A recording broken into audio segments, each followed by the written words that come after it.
Ne cessent les fusillades, les coups et les brimades, au Caire et à Bagdad, Tripoli et Riyad. Kyrie eleison, miserere nos. Kyrie eleison, miserere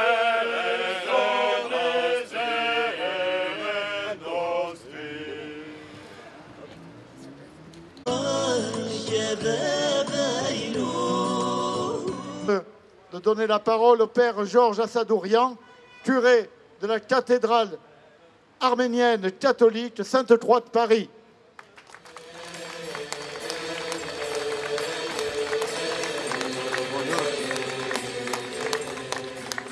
Merci. Je suis un prêtre arménien et syrien.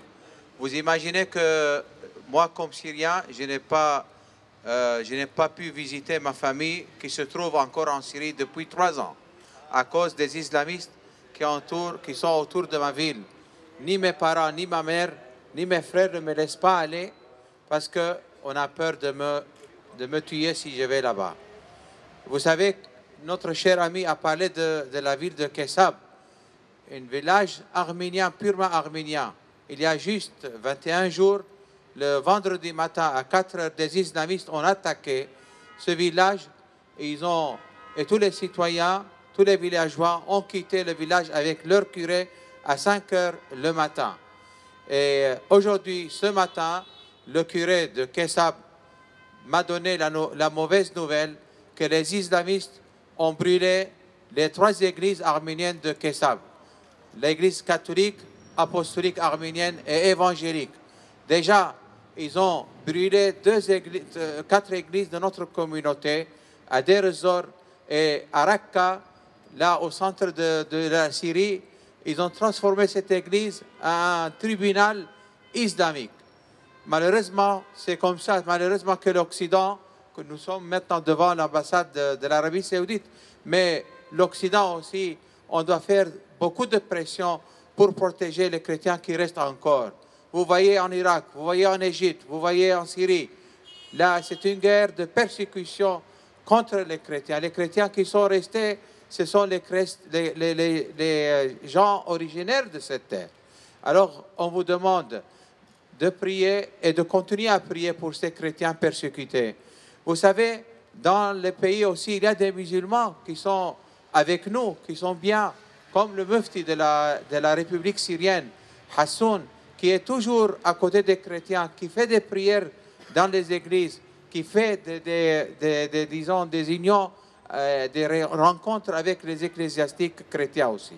Alors, on a besoin de vous, on a besoin, parce que pas seulement c'est les chrétiens, mais aussi tout le peuple syrien qui est persécuté par des islamistes et malheureusement armés et qui a aussi l'argent de ces gens-là qui veulent protéger ces islamistes malheureusement. Merci pour votre rencontre, pour cette belle rencontre, pour votre prière.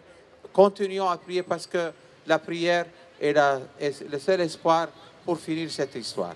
Merci.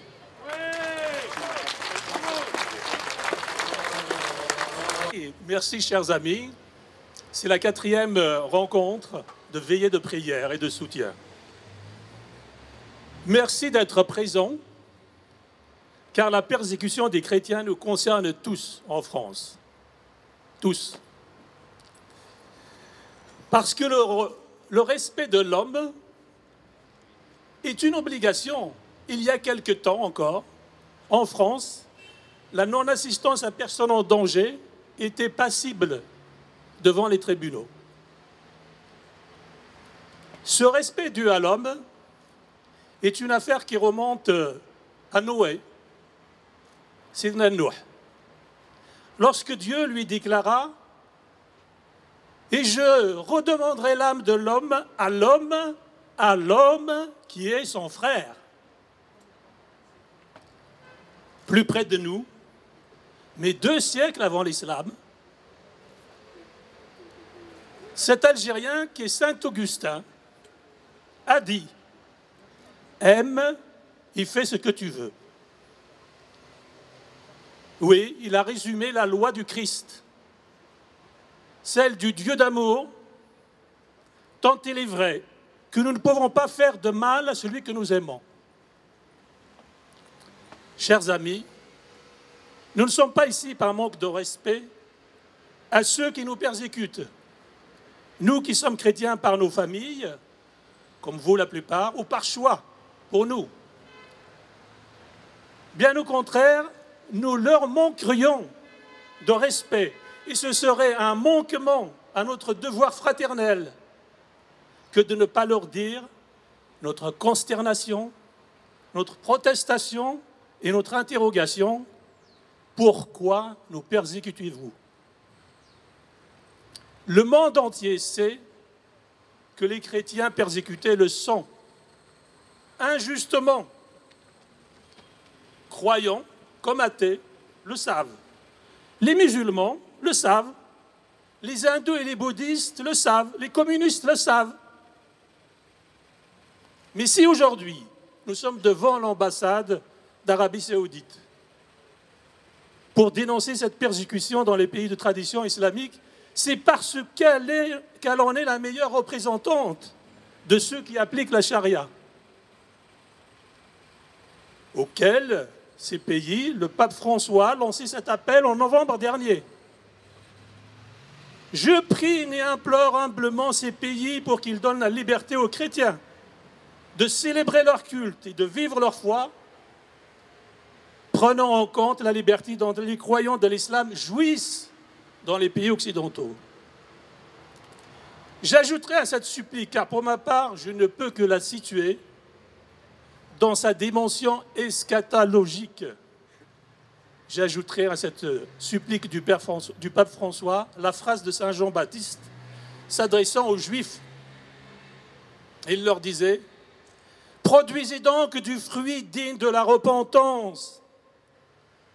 Il les avertissait ainsi qu'ils n'échapperaient pas au jugement de Dieu, bien qu'ils fussent enfants d'Abraham.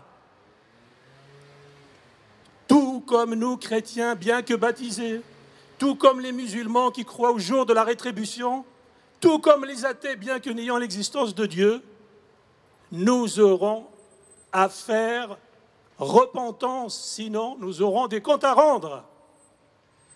Je suis ici pour représenter ceux qui ont quitté librement l'islam pour devenir disciples du Christ. Et c'est parce que nous croyons en ce Dieu miséricordieux, Père de tous les hommes, que nous protestons et dénonçons l'injustice faite aux chrétiens. Mais en même temps, c'est parce que nous sommes pas plus, pas moins que nos persécuteurs, et frères avec eux en humanité jusqu'au jour de Dieu, qui fera la séparation, nous croyons de notre devoir de les avertir. Tout comme à Pilate qui lui disait « Ne sais-tu pas que j'ai le pouvoir de te crucifier ?» Jésus avait répondu « Tu n'aurais sur moi aucun pouvoir s'il ne t'avait été donné d'en haut » pour lui signifier qu'il détenait une responsabilité provisoire sur lui. Nous pouvons dire aussi à ceux qui nous persécutent « Prenez garde d'être injustes dans l'exercice de vos responsabilités envers nous.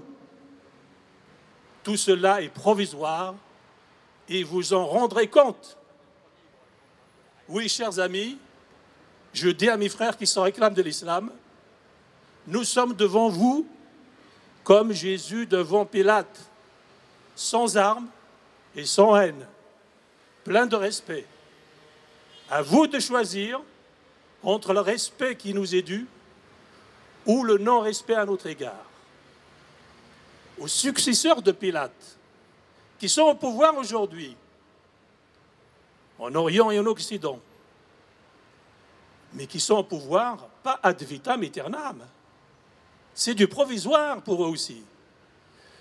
Donc en France et dans tous les pays d'Occident, je crois que nous pouvons leur dire, toujours par respect fraternel, vous avez des devoirs envers les chrétiens persécutés. ici en France, mais à travers le monde, et en particulier dans les pays musulmans qui sont vos amis. Demandez qu'ils soient respectés. Mais à vous, frères baptisés, je m'adresse à ceux surtout qui ne sont pas là, qui vous désintéressez de cette question, soyez justes et solidaires avec vos frères en Christ. Ne vous contentez pas de dire « Seigneur, Seigneur ». Ne composez pas avec le mensonge et n'ayez pas un double visage, car il vous sera demandé plus qu'aux autres du fait que vous vous réclamez de Jésus-Christ et que vous avez les grâces d'État pour être soutenus dans ce combat. Voilà, merci mes amis. J'étais tellement content d'entendre ces différents témoignages. Il y a quelques années en arrière, certains pensaient que je me suis donné à Jésus pour une tranche de jambon. Il y en a qui croyaient qu'on s'était converti pour des papiers. Il y en a qui croyaient qu'on s'était converti pour un visa. Mais rien de tout ça. J'ai quitté le bled pour des raisons économiques. Nous sommes arrivés en France. Mais en France, j'ai connu ce que c'est que la haine. J'ai connu ce que c'est que la violence. La violence était chez moi. La violence était à l'extérieur. J'ai pratiqué l'islam avec force. J'ai pratiqué l'islam avec conviction. Et je connais l'islam mieux que certains ici qui ont une enveloppe extérieure et une carcasse vide à l'intérieur. Un jour, j'ai réalisé, alors que j'étais plein de préjugés à l'égard des chrétiens, à l'égard de l'Occident, à l'égard de la France. Pour moi, la liberté, l'égalité, le couscous n'existaient que sur des papiers. Mais un jour, alors que j'étais plein de haine, j'avais déclenché une émeute dans mon quartier. Ma mère s'est retrouvée à l'hôpital, mais au-dessus de chez nous, le salut vient toujours d'en haut. Il y a des chrétiens qui venaient d'emménager et ces chrétiens ont pris soin de mes petits frères et sœurs. Ils nous ont aimés, ils nous ont considérés. Ma sœur Fatima, la première, s'est convertie. Nous l'avons tabassée, nous l'avons frappée, nous l'avons rouée de coups. On a déchiré sa Bible, mais pas la foi, l'amour qu'elle avait pour Jésus.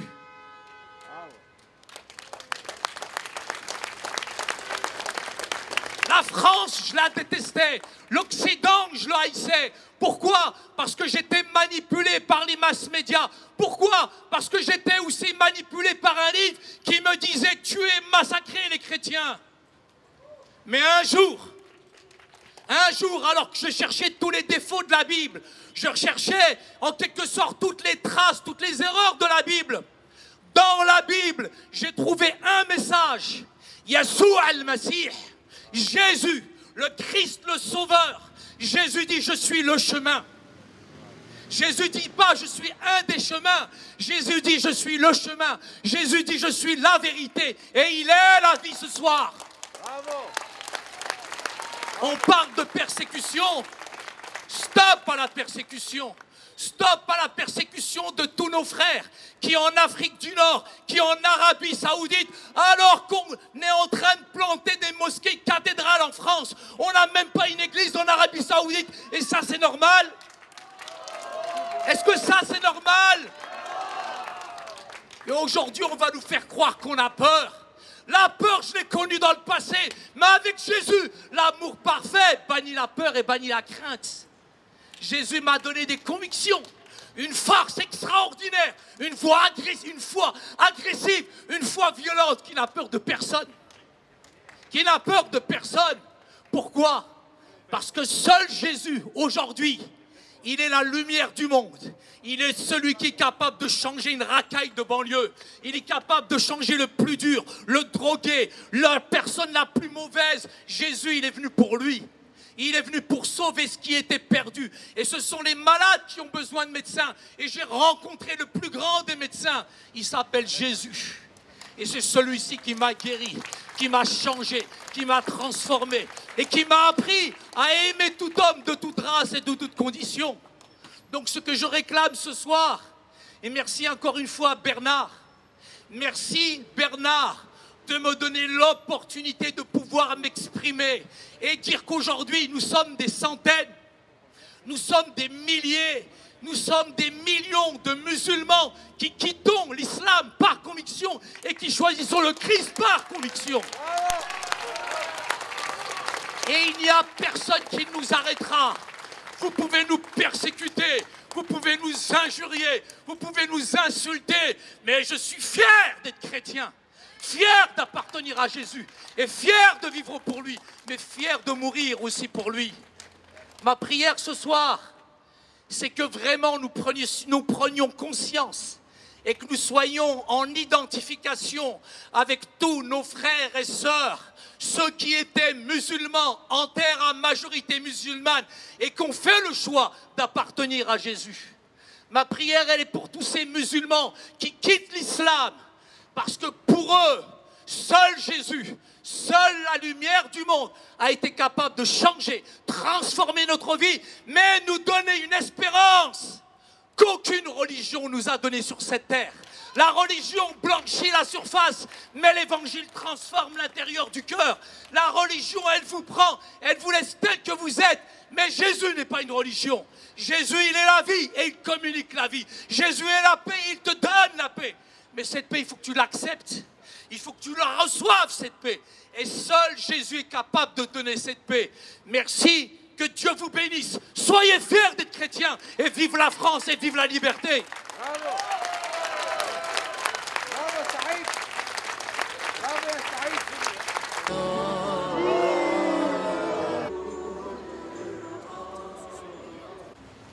Entre le semi-esclavage, la mort ou l'exil, eh bien nous ne nous contentons pas de la démitude. Même si certains chrétiens d'Orient, atteints par une sorte de syndrome de Stockholm, finissent par défendre leur maître. Mais je peux vous assurer que la grande majorité des chrétiens d'Orient veulent être libres. Pas seulement être tolérés, mais être vraiment libres. C'est-à-dire avoir les mêmes droits que les musulmans. A te suspiramus, gementes et flentes, in ac lacrimarum vale. Ea ergo advocata nostra, illos tuos misericordes oculos.